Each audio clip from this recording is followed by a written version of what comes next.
नमस्कार, कान्तिपुर समाचारमा स्वागत छ। सुरु गरौँ अहिलेका मुख्य समाचारबाट। बाँकेमा 27 सहित आज मात्रै 68 जनामा कोरोना भाइरस देखियो। देशभर संक्रमित 591 पुगे। बिरामीको विवरण सङ्कलन नै त्रुटिपूर्ण हुँदा महामारी रोकथाममा चुनौती। विश्वसनीयतामै प्रश्न उठेको आरडीटी परीक्षणप्रति सरकारको अस्वाभाविक मोह। थप 1 लाख किट किन्न सम्झौता। पीसीआर किटमा दातामै निर्भर। लकडाउनमा सरकारी राहत। दाल चामल भन्दा माथि उठ्न सकेन। बिजुली, खानेपानी कर र अरू सहुलियतमा सरकार उदासीन। महामारी फैलिँदै गर्दा एकै महिनामा 1.5 लाख कोभिड बिमामा सामेल। पीसीआर परीक्षणमा संक्रमण पुष्टि भए 1 लाख रुपैयाँसम्म पाउने। र विश्वभर कोरोना संक्रमणका कारण मृत्यु हुनेको संख्या 2 महिनामै 5 गुणाले बढ्यो। अप्रिल र मेमा मात्रै झन्डै 3 लाखको मृत्यु। बाँकेको नरेन्द्रपुरमा 27 सहित आज थप 68 जनामा कोरोना भाइरस संक्रमण देखिएको छ। विभिन्न 12 जिल्लामा बिरामी थपिएपछि देशभर कोरोना भाइरस पोजिटिभ देखिनेको संख्या 591 पुगेको छ। भाइरसका बिरामी देखिएका जिल्ला 41 पुगेका छन्। सुर्खेतमा पहिलो पटक 3 जनामा संक्रमण देखिएको छ। त्यहाँ 2 पुरुष र 1 महिलामा भाइरस पोजिटिभ देखिएको हो। बाँकेको नरेन्द्रपुरमा मात्र भाइरसका बिरामीको संख्या 113 पुगेको छ। हिजो त्यहाँ 13 जनामा संक्रमण देखिएको थियो। सर्लाहीको गौडेता र कबिलासीमा 13, बैतडीको शिवनाथमा 4 तथा झापा, मोरङ, काठमाडौँ, चितवन र बारामा 1-1 जना नयाँ संक्रमित थपिएका छन्। यस्तै आज कपिलवस्तुमा 11, रूपन्देहीमा 4 र गुल्मीको मदानेमा 1 जनामा भाइरस पोजिटिभ देखिएको प्रदेश 5 को प्रादेशिक जनस्वास्थ्य प्रयोगशालाका प्रमुख राजेन्द्र घिमिरेले जानकारी दिए। स्वास्थ्य मन्त्रालयका अनुसार नयाँ संक्रमितको स्वास्थ्य अवस्था सामान्य रहेको छ। 45,957 पुगेको छ। त्यसैगरी आरडीटी विधिबाट गरिएका परीक्षणहरूको संख्या 86,235 पुगेको छ। पछिल्लो 1 सातामा संक्रमितको संख्या दोब्बरभन्दा बढी भएको छ। भाइरसका बिरामीको संख्या बाँकेमा सबैभन्दा धेरै 142 पुगेको छ। मन्त्रालयका अनुसार एकै दिनमा पीसीआर विधिबाट 3,494 नमुना परीक्षण गरिएको छ। संक्रमणको आशंकामा अहिले देशभर 508 जना आइसोलेसनमा छन्। संक्रमण भएका मध्ये 79 जना निको भएका छन्। तीमध्ये 9 जना आज नारायणी अस्पतालबाट डिस्चार्ज भएका हुन्। कोरोना भाइरसका बिरामीसँग सम्पर्क भएकाहरूको पहिचानमा समस्या देखिएको छ। संक्रमितको संख्या दिनहुँ बढिरहेको अवस्थामा न पहिचानका लागि आवश्यकता अनुसार जनशक्ति परिचालन गरेको छ, न त बिरामीको ठेगाना सार्वजनिक गर्न देखिएको त्रुटि सच्याइएको छ। नमुना सङ्कलन गरेको ठाउँको साटो स्वास्थ्य मन्त्रालयले संक्रमितको स्थायी ठेगाना सार्वजनिक गरेर समस्या बढाइरहेको छ। हरेक स्थानीय तहमा स्वास्थ्य कर्मीको टोली खटाउने गरी बनाइएको योजना कार्यान्वयनमा मन्त्रालयले उदासीनता देखाएको छ। शुक्रबार भाइरस पोजिटिभ देखिएका मध्ये 1 महिला काठमाडौँमा मुटुको उपचार गराइरहेकी थिइन्। मन्त्रालयले ती महिला हेटौँडाकी भएको विवरण सार्वजनिक गर्यो। यस्तै मंगलबार संक्रमण पुष्टि भएकी कलङ्की बस्ने महिलालाई पनि मन्त्रालयले नवलपरासीकी भनेर सार्वजनिक गरेको थियो, जसका कारण कलङ्कीमा उनीसँग सम्पर्क भएका घरधनी, अन्य भाडावाल र उनी आउजाउ गरेको पसलका व्यक्तिहरूको खोजी नै गरिएन। घरधनीले आत्तीय र सम्पर्क गर्दा नगर प्रमुखदेखि स्वास्थ्य सेवा विभागको इपिडेमियोलोजी तथा रोग नियन्त्रण महाशाखाका कर्मचारीले व्यवस्था गरे। नमुना सङ्कलन गरेको स्थानको साटो स्थायी ठेगाना सार्वजनिक गर्दा संक्रमण पुष्टि भएकाहरूसँग सम्पर्क भएकाहरूको पहिचानमा समस्या देखिएको छ। यसले संक्रमण भित्रभित्रै फैलने जोखिम बढाइरहेको छ।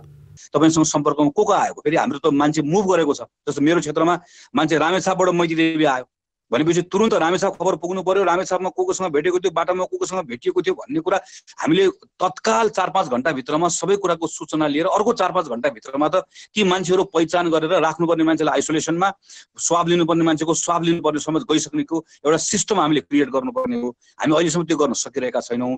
स्थानीय निकायहरूले बल्ल यसको महत्त्व अहिले बुझिराख्नु भएको छ केस बढ्दै गएपछि। इपिडेमियोलोजी तथा रोग नियन्त्रण महाशाखालाई भाइरस पोजिटिभ देखिएकाहरूसँग सम्पर्क भएका व्यक्तिको पहिचान पहिचानको जिम्मा दिइएको छ। महाशाखाले हाल 4 देखि 5 जनाको 25 वटा टोली परिचालन गरिरहेको छ। यो पर्याप्त नभएको निष्कर्ष सहित महाशाखाले यसका लागि हरेक स्थानीय तहमा अलग अलग समूह बनाएर 1075 जना जनशक्ति परिचालन गर्ने योजना बनाए पनि मन्त्रालयले कुनै पनि निर्णय लिएको छैन, जसका कारण महाशाखाले 7वटै प्रदेशमा अनलाइन मार्फत तालिम दिई स्थानीय तहलाई प्रदेशसँग समन्वय गरी काम गर्न भनेको छ। पहिला 1-2 जना अथवा 100 जना बिरामी केसहरू हुँदा हामीले यहाँबाट यसरी चाहिँ सेन्ट्रलबाट टिमहरू परिचालन गर्ने हामीले हेर्ने कुरा हो। अब केसहरू सङ्ख्याहरू बढ्दै जाँदाखेरिमा हामीले स्वास्थ्य मन्त्रालयमा हाम्रो इन्सिडेन्ट कमान्ड सिस्टम छ। हामी त्यो कमान्ड सिस्टम अन्तर्गत हामी विभिन्न कमिटीहरू छ। त्यो कमिटीले अनि कसरी यो कन्ट्र्याक्ट ट्रेसिङलाई अझ इफेक्टिभ बनाउने, त्यहाँनिर कहीँनिर ग्याप छन् कि हामीले कहीँ छुटेको छ कि भन्ने हिसाबले हामीले गर्न पर्दा 1000 भन्दा बढी स्थानीय लेभलमा यस्ता कन्ट्र्याक्ट ट्रेसिङका टिमहरू बनाउने भन्ने चाहिँ हाम्रो निर्देशिकामा लेखिएको छ। संक्रमण रोकथामका लागि संक्रमित व्यक्तिसँग सम्पर्क भएकाहरूको पहिचान मुख्य काम हो। तर यो काममा मन्त्रालय र विभाग बीच नै समन्वय नभएकाले पहिचानको काम प्रभावकारी हुन सकेको छैन। कान्तिपुर समाचारका लागि शर्मिला खनाल, काठमाडौँ। कोरोना भाइरसको संक्रमण रोकथाममा अग्रपंक्तिमा रहेर काम गर्नेहरूमा पनि संक्रमण देखिन थालेको छ। अहिलेसम्म 10 जना स्वास्थ्यकर्मी र 11 सुरक्षाकर्मी सहित अग्रपंक्तिमा काम गर्ने 32 जनामा संक्रमण देखिसकेको छ। कोरोना भाइरसको संक्रमण रोकथामका लागि 2 महिनादेखि लकडाउन गरी अत्यावश्यक अवस्थामा बाहेक घर बाहिर निस्कन रोक लगाइएको छ। लकडाउन पालना गराउन सडकमा सुरक्षाकर्मी खटाइएको छ भने संक्रमण परीक्षणका लागि स्वास्थ्यकर्मी परिचालित छन्। संक्रमणको आशंका गरिएकाहरूको पहिचान गर्ने, ज्वरो नाप्नेदेखि नमुना सङ्कलन, परीक्षण र उपचार स्वास्थ्यकर्मीको जिम्मामा छ। नमुना सङ्कलनमा 3वटै सुरक्षा निकायका स्वास्थ्यकर्मी पनि परिचालित छन्। महामारी विरुद्धको लडाईँमा अग्रपंक्तिमा खटिएका स्वास्थ्यकर्मी र सुरक्षाकर्मी मध्ये 21 जनामा भाइरस देखिसकेको छ। स्वास्थ्यकर्मी मध्ये 5 जना धनकुटा अस्पतालका मात्र हुन्। यस्तै अग्रपंक्तिमा रहेर काम गर्ने 9 जना सञ्चारकर्मी र 2 सफाई श्रमिकमा पनि संक्रमण देखिएको छ।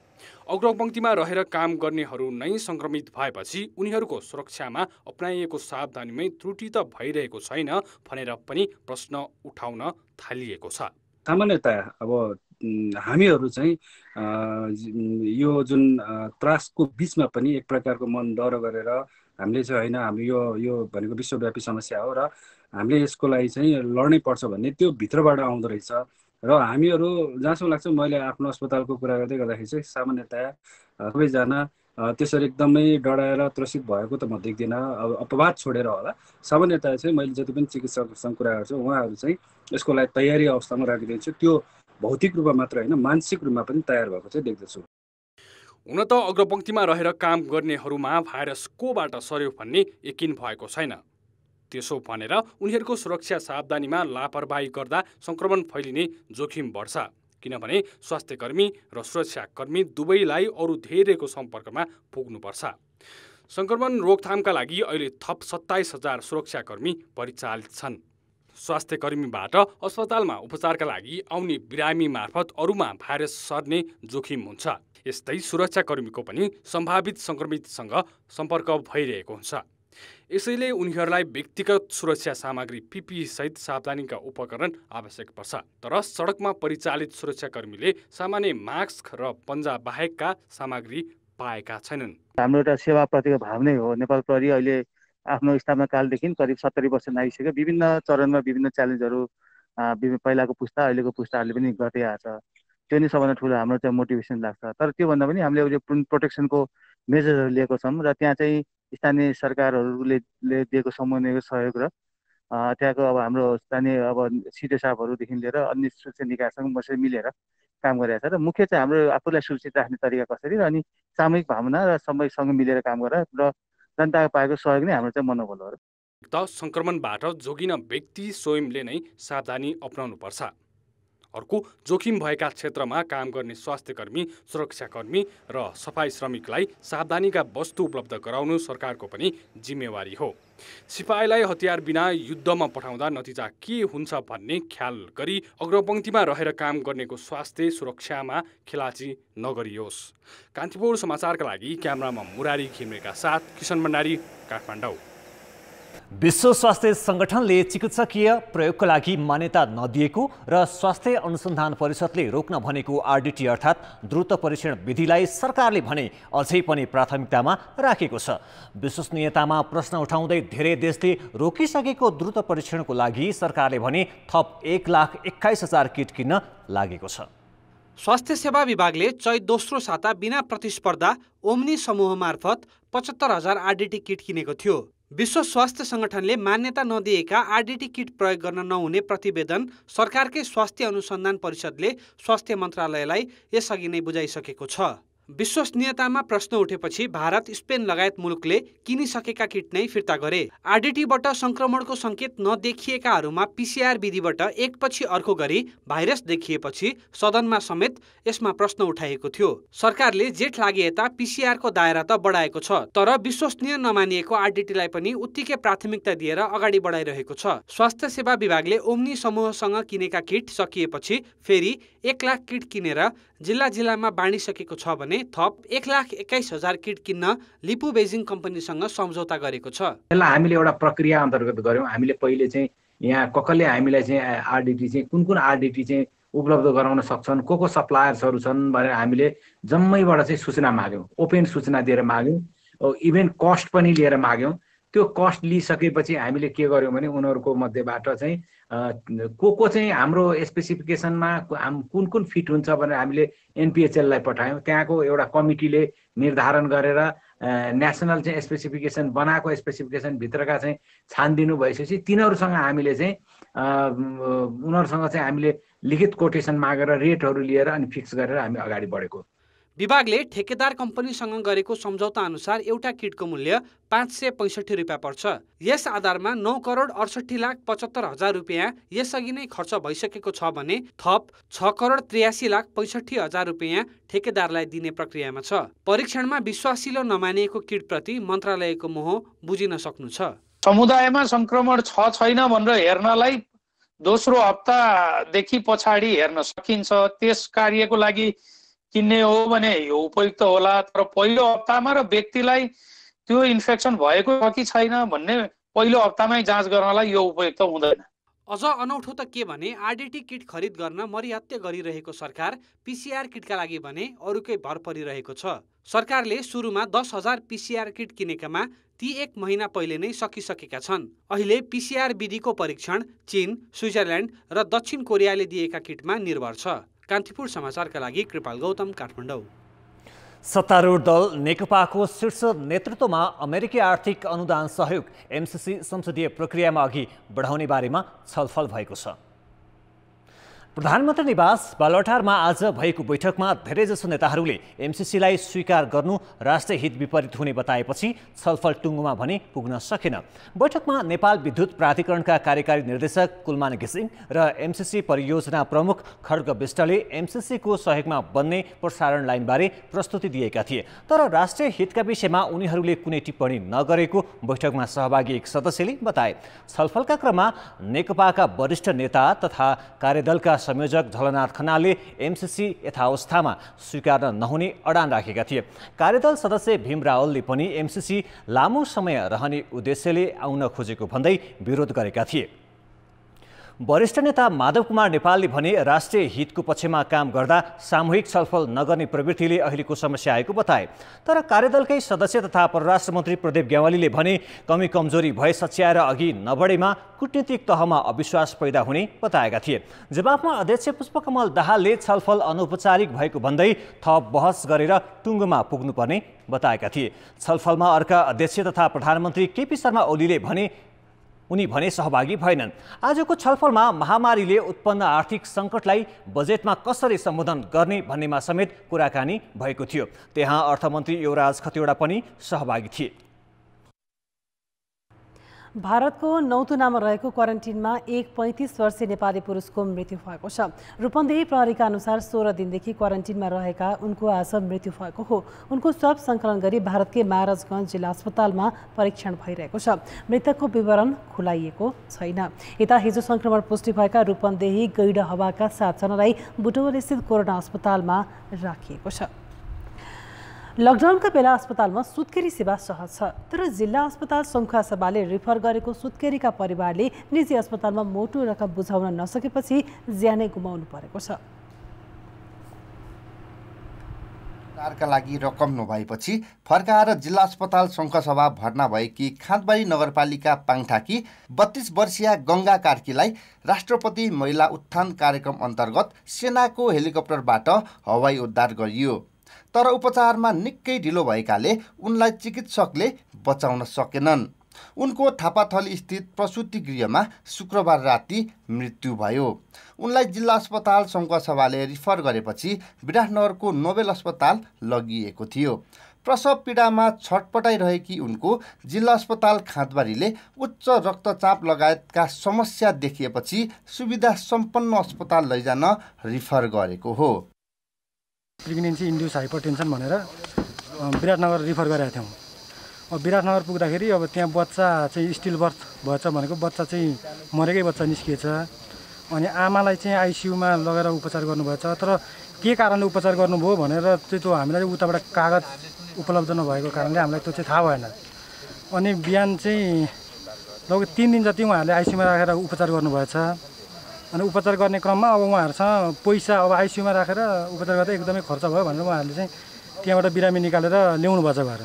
ल्याउँदाखेरि चाहिँ अनि घर लाने क्रममा जिल्ला अस्पतालमा एकचोटि लगेर देखाउन भन्दाखेरि त्यहाँ आउनुभयो। अनि त्यहाँ आइसकेपछि हामी सबैले हेऱ्यौँ। अनि हेरिसकेपछि उहाँको स्थिति चाहिँ एकदम नाजुक थियो। विराटनगरको नोबेल अस्पतालमा मृत शिशु जन्माएपछि गङ्गा बेहोस भइन्। उनलाई भेन्टिलेटरमा राखेर उपचार गर्दा 2 लाख बढी खर्च त भयो, तर होसमा आइनन्। आफन्तले अस्पताललाई तिर्ने पैसा नभएपछि अचेत अवस्थामा घरै फर्काएर ल्याए। यहाँ नसक्ने भएर उहाँ लैजानु भनेको रहेछ। उहाँ पुर्याए। उहाँ पुर्याउँदाखेरि पनि अब उहाँ जम्मै लगभग पुर्याउँदा 4 दिनसम्ममा अब पैसा अब यति लागु भनेर पैसा अब गर्दाखेरि पैसाको जम्मै 4 लाख रुपियाँ बिल आउने भएको कारणले अब हामी नसक्ने भएर हामीले चाहिँ अब घुराएर लिएर आयौँ। बाँच्दैन भनेर नै पठाएको हामीलाई। अहिले चाहिँ आउँदाखेरि डबल अब के भन्छ 80 डबल फेरिरहेको अवस्था हामीले चाहिँ देख्यौँ। त्यो अवस्था देख्दाखेरि हामीलाई पनि माया लाग्यो। बरु खाजा खानुपर्छ भन्दा सिलान पानी चाहिँ दिनु लैजाउँ न त भनेर चाहिँ हामीले भन्यौँ। अनि त्यही भएर अब उहाँहरूले गार्डनलाई हामीले भनेपछि लैजाउँ न त। ग्रामीण क्षेत्रका गर्भवतीलाई समयमा अस्पताल ल्याउन नसक्दा ज्यान जोखिममा पर्ने गरेको छ। बच्चा गुमाएको 3 दिनपछि कार्कीको पनि मृत्यु भएको हो। प्रसव पीडाले च्यापेपछि कार्की जेठ 4 गते जिल्ला अस्पताल खाँदबारीमा सुत्केरी हुनु भर्ना भएकी थिइन्। तर उनको पेटमा रहेको बच्चा अप्ठ्यारो गरेर बसेको र उच्च रक्तचाप देखिएपछि चिकित्सकले विराटनगरको नोबेल अस्पताल रिफर गरेका थिए। लकडाउनका कारण आवत जावतमा केही समस्या भए पनि गर्भवती अवस्थामै सम्पूर्ण पूर्व तयारी नगरिँदा सुत्केरीले ज्यानै गुमाउनु परेको चिकित्सकको भनाइ छ। कान्तिपुर समाचारका लागि दिपेन्द्र साक्य, खाँदबारी सङ्खुवासभा। नेपाली सेनामा भ्रष्टाचार जस्तो फौजदारी अपराधमा राष्ट्रिय कानुनसँग बाजिने गरी नरम सजाय गर्ने गरेको खुलेको छ। सैनिक आवासीय महाविद्यालय भक्तपुरमा रहेको भ्रष्टाचारमा सैनिक अदालतले राष्ट्रिय कानुनसँग बाजिने अर्को कानुनको सजाय लिएर नरम सजाय गरेको पाइएको छ। सैनिक आवासीय महाविद्यालय भक्तपुरका सम्पर्क अधिकृत महासेनानी भूपालमान अधिकारीलाई सैनिक अदालतले भ्रष्टाचारमा दोषी ठहर गरी 2 महिना कैद र 1 करोड 85 लाख रुपियाँ बिगो भराउने फैसला गरेको छ। अरू केही सैन्य कर्मचारीलाई बढुवा रोक्कादेखि केही समय तलब नबढाउने निर्णय गरेको छ। लेखामा काम गर्ने सहसेनानी सुरेन्द्र विक्रम भण्डारीलाई त नसिहत दिएर छोडिएको छ। सेनाले भ्रष्टाचार मुद्दालाई सैनिक ऐन 2063 को दफा 49 को झुट्टा उजुर गर्नेलाई सजाय सम्बन्धी व्यवस्था र दफा 52 को अनुशासन तथा आचरण सम्बन्धी कसुरमा मुद्दा अगाडि बढाएको देखिन्छ। जबकि भ्रष्टाचार सम्बन्धी मुद्दालाई सैनिक ऐनकै दफा 62 अनुसार कारबाही अगाडि बढाउनुपर्छ, जसमा सरकारले तोकेको नायब महान्यायाधिवक्ता, रक्षा मन्त्रालयको कानुन शाखाको प्रमुख र सैनिक प्राडा विभाग अन्तर्गतको कम्तीमा सेनानी स्तरको प्रतिनिधि रहने समिति गठन गरी मुद्दाको अनुसन्धान तहकिकात गर्ने व्यवस्था छ। एउटा व्यवस्था अनुसार अगाडि बढाउनु पर्ने मुद्दा अन्य तरिकाबाट अगाडि बढाएर गरिएको फैसलामा समस्या रहेको पूर्व न्यायाधीशको भनाइ छ। तरी कसुर हिनामिना गरेको छ भने त्यो त भ्रष्टाचार हो। भ्रष्टाचार गरेकोमा चाहिँ सैनिक ऐन 2063 को दफा 62 के छ भने भ्रष्टाचार गरेकोमा चाहिँ भ्रष्टाचार कसुर ठहर्छ है। प्रचलित कानुन बन्यो भन्छ। प्रचलित कानुन भनेको सैनिक कानुन बन्यो होइन, नेपाल कानुन हुन्छ। नेपाल कानुन भनेको भ्रष्टाचार निवारण ऐन 2059 हुन्छ। भ्रष्टाचार निवारण 2059 को भ्रष्टाचार गरेको ठहरमा चाहिँ छुट्टै अनुसन्धान तहकियात गर्ने व्यवस्था पनि दफा 62 गरिएको छ। त्यो अनुसन्धान तहकियात गरिसकेपछि सैनिक विशेष अदालतमा मुद्दा दायर हुन्छ। सैनिक विशेष अदालतले जुन भ्रष्टाचारको ऐन प्रचलित कानुन लगाएर मुद्दा लगाएको त्यही ऐन बन्यो भने हेरेर फैसला गर्नुपर्ने हुन्छ। यो कानुनी बाटो छोडेर अहिले चाहिँ जुन कोर्ट मार्शल सैनिक अदालतले जुन निर्णय गरेको छ त्यो चाहिँ सरासर त्रुटिपूर्ण छ। अझ यो मुद्दा विशुद्ध सैन्य मामिला होइन। सामाजिक संस्था सैन्य कल्याणकारी कोषबाट सञ्चालित विद्यालयको भ्रष्टाचारमा सैनिक ऐन लगाएर सैनिक अदालतमै छिनोफानो गर्न खोजिएको छ। भ्रष्टाचार निवारण ऐनले भ्रष्टाचार ठहर भएको रकम अर्थात् बिगो भराउनुका साथै त्यति नै जरिमाना समेत गर्नुपर्ने भनेको छ। साथै भ्रष्टाचार फौजदारी कसुर भएकाले दोषीहरू पुनः सरकारी कामका लागि योग्य रहँदैनन्। तर सैनिक अदालतले आन्तरिक कारबाही जस्तो गरेर बिगो असुल्नेदेखि सामान्य नसिहत मात्र दिएर सेवामै निरन्तरता दिनेसम्मको काम गरेको देखिन्छ। अनुसन्धान तहकिकात गर्यो र दुनियाँले फैसला गर्यो। फैसला नै एक हिसाबले चाहिँ सैनिकलाई चाहिँ एउटा सुविधा दिएर आफ्नोलाई चाहिँ किन धेरै गाह्रो साह्रो पार्ने भन्ने हिसाबले माया गरेर गरे हो। यदि कसुरदार हो भनेदेखि नसिहत दिने, 2 वर्ष ग्रेड बढुवा रोक्ने आदि आदि कुरो हुँदैन। र अनि 1,85,00,000 भ्रष्टाचार गरेका छ भनेदेखि उसलाई चाहिँ नि भविष्यमा अयोग्य नठहर्ने गरेर अवकाश दिने भन्ने त्यो पनि हुँदैन। भ्रष्टाचार गरिरहेको छ भने अवकाश दिनु पर्यो नि, के अघि ठहराउनु पर्यो नि त हो। यो चाहिँ नि सैनिकले जुन गरिरहेको छ नि त्यो चाहिँ सकेसम्म चाहिँ अब आफ्नै मान्छे पनि सकेसम्म मोल आइजाकोहरूमा चाहिँ माया गरेर गरेको कुरा हो। यो माया गरेर गर्नु मिल्दैन। सैनिक जनसम्पर्क निर्देशनालयले नेपाली सेना भ्रष्टाचारप्रति कठोर रूपमा प्रस्तुत भइरहेको उल्लेख गरी विज्ञप्ति प्रेषित गरेको छ। तर भ्रष्टाचार सम्बन्धी राष्ट्रिय कानुनले निर्धारण गरे भन्दा फरक बाटो र नरम सजाय गर्नुले भने सेनाले लिएको भनेको नीतिलाई पुष्टि गर्दैन। कान्तिपुर समाचारका लागि भक्तपुरबाट सुन्दर सिपकार र दीपक आचार्य, काठमाडौँ। नेपालगञ्जको जोलाहान पूर्वका कोरोना भाइरस संक्रमित 24 जना मध्ये 21 जना एकैपटक निको भएर घर फर्किएपछि बस्तीमा उल्लास देखिएको छ। 1 वर्षीय बालकदेखि 60 वर्षीय वृद्ध भाइरस मुक्त भएपछि बस्तीमा मुख्य पर्व ईदको उल्लास जस्तै वातावरण देखिएको छ। त्यति मात्र होइन, संक्रमितको संख्या दिनहुँ बढिरहेको अवस्थामा यसले आशा जगाएको छ। बाँकेको खजुरा गाउँपालिकामा रहेको यो सुशील कोइराला भर्खर क्यान्सर अस्पतालको हाताभित्रको आइसोलेसन कक्षबाट 21 जना सकुशल घर फर्किएका छन्। तीमध्ये नेपालगञ्जको झोलान फुरुवाका पहिलो संक्रमित 60 वर्षीय वृद्ध पनि छन्। भिडभाड नलगाउने है, आफू राम्रोसँग बस्ने, अरूले पनि बचाउने हाम्रो त्यही प्रयास हो सर। हामी आफ्नो घरमा बस्छौँ, अरू दाइ भाइसँग हामी भेट्न पनि भेट्दैनौँ। आफू बाँचे पनि अरूले पनि बाँचिन्छ। अब यसलाई जित्न सकिने रहेछ नि त हैन? हजुर हजुर, जित्न सकिन्छ। रमजान सकिँदैछ। मुख्य ठुलो पर्व ईद घर आँगनमै आइपुगेको छ।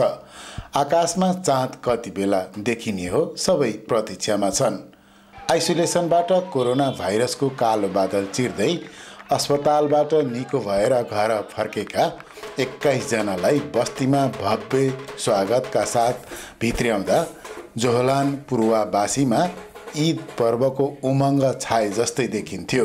के डराउनै पर्दैन। हामीहरू भएको क्यामेरामा चाहिँ 5वटा क्यामेरा थियो। 24 घण्टा हामीहरू डाक्टरहरूको अब्जर्भेसनमा थियो होइन। केही भयो भने डाक्टरले चाल गर्थ्यो। संक्रमण फैलिएपछि जोहलान पूर्वा बस्ती सिल गरिएको 3 साता हुन लाग्यो।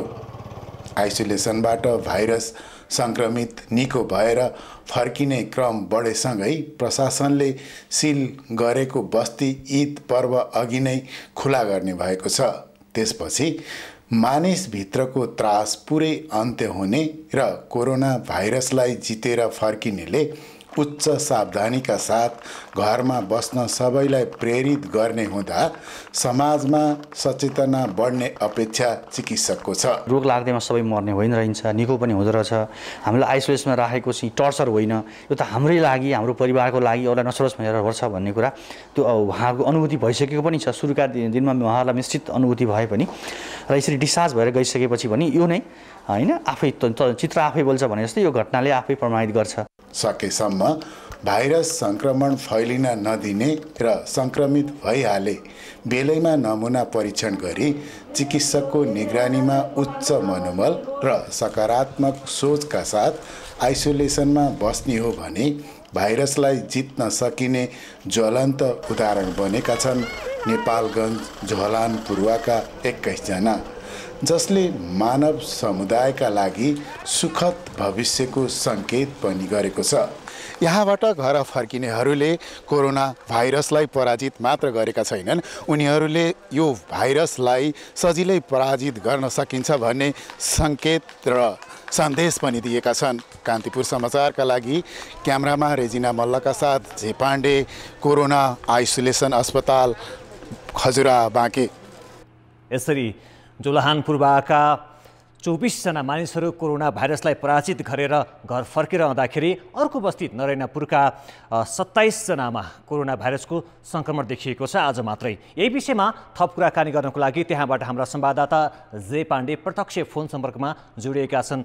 पाण्डेजी, नरैनापुरमा आज 27 जना थप कोरोना सङ्क्रमित देखिए, कतिजनाको नमुना परीक्षणको लागि पठाइएको थियो र अब कतिवटा नमुनाको परीक्षणको नतिजा आउनु बाँकी छ?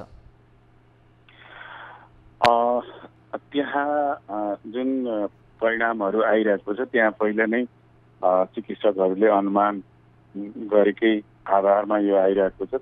त्यहाँको 45,000 जनसङ्ख्या मध्ये झन्डै 40% यो सङ्क्रमण देखिन सक्छ भन्ने प्रक्षेपण गरेका थिए चिकित्सकहरूले र यो आधारमा अहिले अब पठाइसकिएका सबै नमुनाको परीक्षण भइसकेको छ। अब परीक्षण नरैनापुरको परीक्षण हुन बाँकी छैन र यो तथ्यसँगै नरैनापुर गाउँपालिका भित्र चाहिँ सङ्क्रमितको सङ्ख्या 114 पुग्यो, जुन एकजना व्यक्तिको यस अगाडि नै मृत्यु भइसक्यो। अब 113 जना सङ्क्रमित छन्।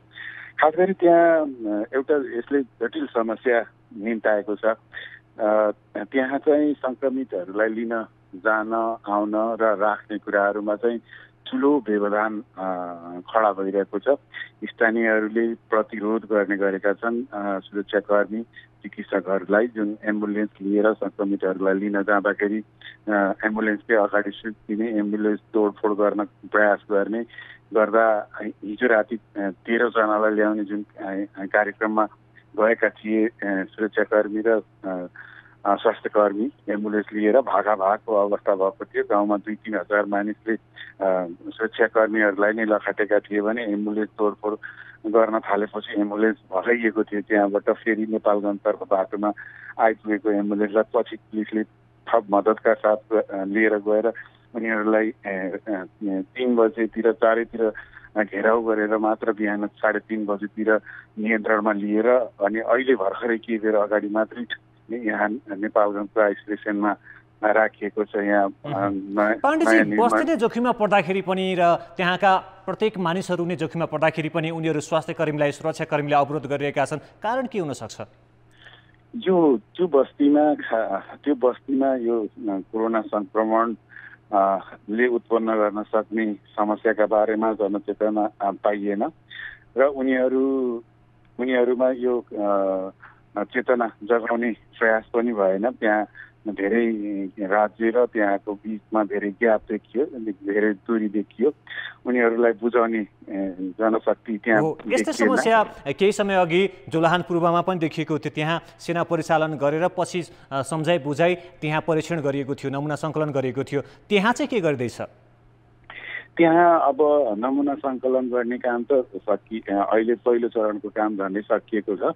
अब आज अहिले चाहिँ सेना त्यहाँ प्रहरी मात्रै जान नसक्ने भएको हुनाले नेपाली सेना सशस्त्र प्रहरी सहितको टोली अब जाँदैछ एम्बुलेन्स लिएर ठुलो दलबलका साथ जानुपर्ने अवस्था भएको छ। आज पनि अवरोध हुन सक्ने, हिंसाको कारणले गर्दा आज पनि त्यो खतरा आउन सक्ने, प्रहरी नै जोखिममा पर्न सक्ने अवस्था भएको हुनाले सेनालाई नै परिचालन गरिँदैछ र केही बेरपछि सेनाको टोली पुग्दैछ।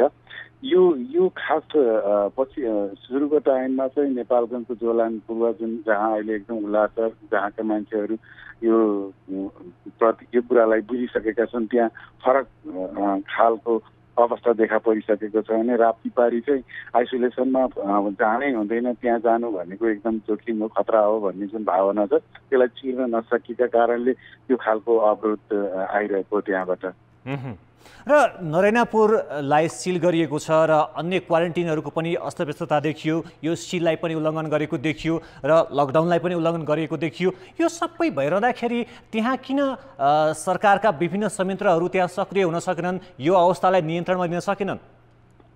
त्यहाँ खास गरी त्यहाँको अवस्थालाई हेरेर भन्ने हो भने त्यहाँ अब यो सिल गरेर या लकडाउन गरेर हुने अवस्था नै छैन। त्यहाँका स्वास्थ्य कर्मीले हिजो मध्यरातिसम्म पनि मलाई फोनमा भनिरहेका थिए अब हामी यहाँ बस्नै नसक्ने अवस्था भयो, सङ्क्रमितसँगै अरू मानिसहरू सिधै हेल्थ अफिसहरूमा, स्वास्थ्य केन्द्रहरूमा आफै आएर भित्र सरसर्ती पस्ने, आफैले औषधि लिएर जाने, जताततै लथालिङ्ग हेरिदिने गर्दाखेरि उनीहरूको आफ्नो जिउ ज्यान नै जोखिममा परेको, यहाँ चाहिँ यो लकडाउनको कुनै पालना नभएको, सिल गरिएको भनिए पनि आवागमन र रातभरको दौड यथावत रहेको हुँदाखेरि त्यहाँ उनीहरूले योभन्दा पनि अझै कडाइका साथ सैनिक नै परिचालन गरेर आम जनताका लागि या त्यहाँ खटिएका सुरक्षाकर्मीका लागि, त्यहाँ खटिएका स्वास्थ्य कर्मीका लागि, जीवनको रक्षाका लागि पनि सेना परिचालन गर्नुपर्ने, कर्फ्यू नै लगाउनु। सिधा रूपमा हेर्दाखेरि त्यहाँ स्थानीय निकाय, प्रदेश सरकार होइन, अब केन्द्रीय सरकार नै त्यहाँ सक्रिय हुनुपर्ने देखियो होइन छोटकरीमा? यो हो, बिल्कुल बिल्कुल। यो चाहिँ यो तह तहका जुन सरकार छन्, तह तहका आफ्नो अधिकारको त्यो दुरुपयोग निश्चित भइरहेको छ। अधिकार मलाई यति अधिकार छ, मैले जे गरे पनि हुन्छ भन्ने जुन स्थानीय तहमा का पदाधिकारीले बुझिरहेका छन्, यसैले गर्दा नै यहाँ समस्या खडा भइरहेको छ। हस्, धन्यवाद। उनी थिए नेपालगञ्जबाट हाम्रा संवाददाता जे पाण्डे। खास गरी नरेनापुरमा आज मात्रै 27 जना सङ्क्रमित देखिएका छन् भने थुप्रै नमुनाको परीक्षणहरूको नतिजा आउन बाँकी रहेको छ र त्यहाँ सिल गरिएको छ र सिल गरिए तापनि त्यसको उल्लङ्घन गरिएको छ। त्यहाँका क्वारेन्टिनहरूमा पनि जुन क्वारेन्टिनका मापदण्डहरू छन् ती मापदण्ड पुरा गरिएका छैनन्। त्यसै गरी लकडाउनको पालना गरिएको छैन। यो अवस्थामा केन्द्र सरकारले नै त्यहाँ सक्रियता देखाउनु पर्नेछ भनेर हाम्रो संवाददाताले जानकारी गराउँदै हुनुहुन्थ्यो। अब समाचार, 2 महिनादेखिको लकडाउनका कारण आम नागरिक घरभित्रै छन्। आर्थिक गतिविधि ठप्प हुँदाको असर विपन्न र न्यून आय भएकालाई मात्र होइन, सबैमा पर्न थालेको छ। तर सरकारले जनतालाई प्रत्यक्ष रूपमा राहत पुग्ने कार्यक्रम ल्याएको छैन। बरु कतिपय अवस्थामा त जरिवाना तिर्नुपर्ने भएले सताउन थालेको छ। कोरोना भाइरसको महामारीका कारण परेको असर न्यूनीकरण गर्न भारत लगायत धेरै देशले राहत कार्यक्रम ल्याएका छन्। तर हामी कहाँ लकडाउनको 2 महिनामा विपन्न वर्गले केही दिनलाई पुग्ने दाल चामल पाए पनि अधिकांश राहतबाट वञ्चित छन्। उद्योग धन्दा, व्यापार व्यवसाय ठप्प छ। किसानको उत्पादन बजार पुग्न सकेको छैन। असङ्गठित क्षेत्रका श्रमिकलाई कामविहीन भएकाले छाक टार्न धौधौ भइरहेको छ। नागरिक भनेको राज्यको लागि तपाईँको घरपालमा लगाउने पनि राज्यको नागरिक हो, घरपालमा बस्ने पनि राज्यको नागरिक हो। त्यस अर्थमा राज्यले चाहिँ सबैलाई समान ढङ्गले सबैलाई सम्बोधन हुने एक खालको प्याकेज ल्याउनै पर्ने अवस्था हो यो। किनकि यो अरू देशहरूमा पनि हामी हेर्छौँ, कोरोनाले अत्यन्तै प्रभावित भएका देशहरूले पनि प्याकेजहरू ल्याएको छ र यो विषयमा चाहिँ राज्य अहिले चुकेको जस्तो मैले चाहिँ महसुस गरेको छु। हामी व्यवसायीहरूलाई चाहिँ राज्य चुकेकै हो, विज्ञहरूको सल्लाह नभएर हो, अथवा राज्यले सल्लाह लिएर हो अथवा नलिएर हो, अथवा त्यतातिर राज्यको ध्यानै नगएर हो। कुन कारणले हो राज्य यो विषयमा चाहिँ चुकेको छ भन्ने हामीलाई लागेको छ। त्यसकारण राज्यले अझै पनि समय छ, अब बजेट आउँदैछ, बजेटमा सम्बोधन गर्न सक्छ राज्यले। र हाम्रो व्यवसायीहरूको मेन फोकस पनि के हो भने बजेट मार्फत कमसेकम राज्यका हरेक नागरिकले सरकारले हामीलाई एउटा प्याकेज दियो, एटलिस्ट यो महामारीको बेला, यो सङ्कटको बेला हामीलाई राज्यले केही सम्बोधन गर्यो है, हाम्रो लागि सरकार थियो भन्ने खालको एउटा दिनुपर्ने थियो। असङ्गठित क्षेत्रका श्रमिकलाई स्थानीय तह मार्फत सार्वजनिक निर्माणमा संलग्न गराएर राहत दिने भनिए पनि त्यो प्रभावकारी देखिएको छैन। मध्यम र हुने खाने वर्ग पनि लकडाउन लम्बिएकाले राहत चाहिने अवस्थामा पुगेको छ। 1 महिनाको घर भाडा छुट दिन आग्रह गरेको सरकारले घरधनीलाई घर बहाल कर समेत छुट दिएको छैन। निजी क्षेत्रले ब्याङ्कबाट लिएको ऋणको किस्ता तिर्नदेखि श्रमिकलाई तलब खुवाउन नसक्ने अवस्था आएको भन्दै राहत प्याकेज ल्याउन भने पनि सरकारले सुनेको छैन। कतिपय साथीहरूले प्याकेजका कुराहरू गर्नुभएको छ। प्याकेज यो देखाउने कुरा पनि होइन र अर्को विषय पनि होइन। प्याकेज हामी जहाँ छौँ, जस्तो अवस्थामा छौँ, जता जाँदैछौँ त्यसअनुसार अर्थतन्त्रको सम्बन्धमा, आर्थिक हिसाबले गर्नुपर्ने कामहरूको सन्दर्भमा त्यसअनुसार नै हाम्रा नीतिहरू र हाम्रा व्यवहारहरू निर्देशित हुनुपर्दछ। त्यसकारण हामी जनतासँग कुनै प्रकारको छलछामको व्यवहार गर्न सक्दैनौँ। भन्ने एउटा, देखाउने एउटा, गर्ने अर्को, त्यस्तो गर्न सक्दैनौँ, गर्न हुँदैन।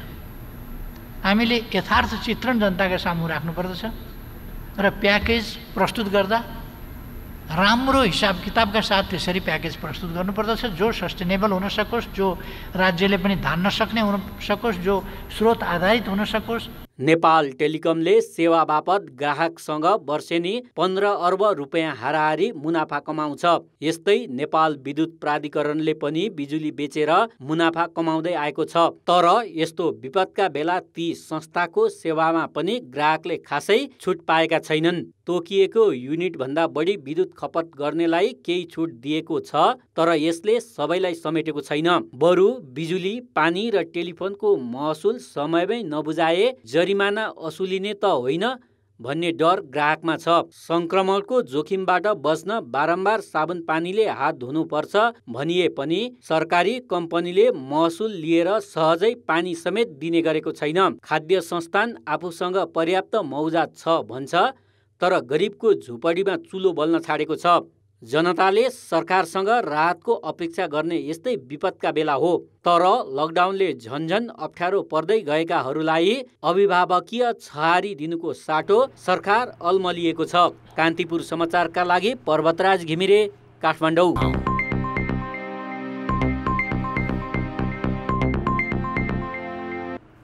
कोरोना भाइरसको महामारी फैलिएपछि बिमा गर्नेको संख्या बढेको छ। भाइरसबाट हुन सक्ने जोखिमका कारण निर्जीवन बिमा कम्पनीले बिमा समितिको निर्देशनमा कोरोना बिमा सुरु गरेकोमा 1 महिनामै 1.5 लाखभन्दा बढी त्यसमा आबद्ध भएका छन्।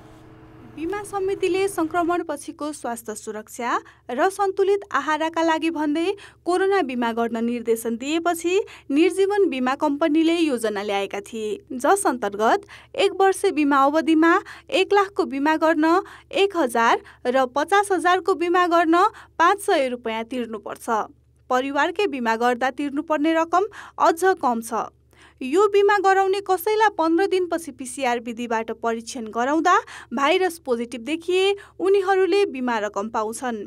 1 महिनामा 1,59,936 जनाले यस्तो बिमा गराएका छन्। त्यसबापत 8,61,44,000 रुपियाँ सङ्कलन भएको छ। संक्रमण दिनहुँ बढिरहेकाले यो बिमामा आकर्षण देखिएको हो। राहत दिने हिसाब किताबबाट हामीले लिएर आएको हो र यो चाहिँ ग्रामीण क्षेत्रका जुन हामी चाहिँ तल्लो ग्रामीण क्षेत्रमा स्थानीय निकायको तल्लो तहमाका न्यून आय भएका वर्गहरूमा जाओस् भन्ने हेतुबाट हामीले लिएर आएको। नेपालमा हालसम्म भाइरस पुष्टि भएका कसैलाई पनि बिमा रकम भुक्तानी गर्नु परेको छैन। तर कम्पनीहरू भने बिमा गराउने धेरैमा भाइरस पोजिटिभ भई भुक्तानी धान्न नसकिने हो कि भन्दै चिन्तित हुन थालिसकेका छन्। चेन्ज गर्दैछौँ। अब मलाई लाग्छ समितिबाट पनि केही निर्देशिका आउनेवाला छ भन्ने सुन्छु यसमा, होइन? अहिले चाहिँ PCR रिपोर्टमा पोजिटिभ देखिने बित्तिकै हामीले दिइहाल्ने अवस्था छ। विश्वमा यस्ता रोगलाई लक्षित गरेर बिमा गर्ने चलन छैन। बिमा समितिले खास गरी न्यून आय भएकाहरूलाई लक्षित गरी यो योजना ल्याएको हो। यो योजना बिमितहरूको हितमा भए पनि कम्पनीलाई धान्न कठिन हुन सक्ने विज्ञहरूको भनाइ छ। कम्पनीले मात्रै जोखिम व्यवस्थापन गर्न त सक्दैन, त्यो त त्यो सम्भव प्राय हुँदैन। त्यसमा राज्यको पनि योगदान चाहिँ हुनुपर्छ। राज्यले कम्पनीहरूलाई सहयोग गर्ने अथवा केही पर्सेन्ट कन्ट्रिब्युसन गरेर यसलाई पोलिसी कन्टिन्यू गर्ने आवश्यकता हुन्छ। वैशाख 9 गतेसम्म जम्मा 42 जनामा कोरोना भाइरस पोजिटिभ देखिएको थियो। त्यस यताको 1 महिनामा संक्रमितको संख्या 12 गुणा भन्दा बढी बढिसकेको छ। यो अवस्थामा कोरोना बिमामा आकर्षण बढ्नुलाई स्वाभाविक मानिएको छ। आर्थिक रूपमा धान्न नसक्ने भन्दै कम्पनीहरूले योजना रद्द गर्न सक्ने जोखिम रहेकाले निरन्तरता दिन समितिले पनि सहयोगी भूमिका खेल्नुपर्ने देखिन्छ। कान्तिपुर समाचारका लागि सृजना बास्तोला, काठमाडौँ। कोरोना भाइरसको संक्रमण रोकथामका लागि स्थानीय तह र प्रदेशमा बजेट परिचालनमा समस्या देखिएको छ। सङ्घले पठाएको अनुदानबाट तोकिएकै काम अगाडि बढाइसकेको भन्दै एकातिर प्रदेश र स्थानीय तहले तोकिएका शीर्षकको रकम संक्रमण रोकथाममा खर्च गर्न मानेका छैनन् भने अर्कातिर आर्थिक विवरण नपठाएकाले केन्द्रले थप बजेट उपलब्ध गराउन सकेको छैन। अन्तर सरकारी वित्त व्यवस्थापन ऐन अनुसार अहिले केन्द्रबाट वित्तीय समानीकरण सम्मपूरक सशर्त र विशेष अनुदान स्थानीय तह र प्रदेशमा जान्छ। अर्थ मन्त्रालयका अनुसार सबै स्थानीय तहले वैशाखसम्मको वित्तीय समानीकरण तथा फागुनसम्मको विशेष र सशर्त अनुदान पाइसकेका छन्। शिक्षा, स्वास्थ्य, खानेपानी जस्ता आधारभूत सेवामा विशेष अनुदान तथा तोकिएकै काममा सशर्त अनुदान खर्च गर्नुपर्छ। तर कोरोना भाइरसको संक्रमण रोकथामका लागि लकडाउन गरिएपछि मन्त्री परिषदले स्थानीय तह र प्रदेशले जुनसुकै शीर्षकको अनुदान रकम पनि महामारी नियन्त्रणमा खर्च गर्न पाउने निर्णय गरेको छ। प्रदेश र स्थानीय तहले भने यसअघि पाएको अनुदानबाट तोकिएकै काम अगाडि बढाइसकेकाले संक्रमण रोकथाममा बजेट अभाव भएको गुनासो गर्न थालेका छन्। रकम आउँछ नि, किन आउँदैन रकम? मैले नेपाल सरकारसँग पनि माग गरेका छु, दिन्छन् भने ठिकै छन्, दिँदैन भने हामी चन्दा चिठा गरेर पनि हामीहरू चाहिँ बनाउँछौँ। किनभने यो अब आवश्यकता नै भइसक्यो।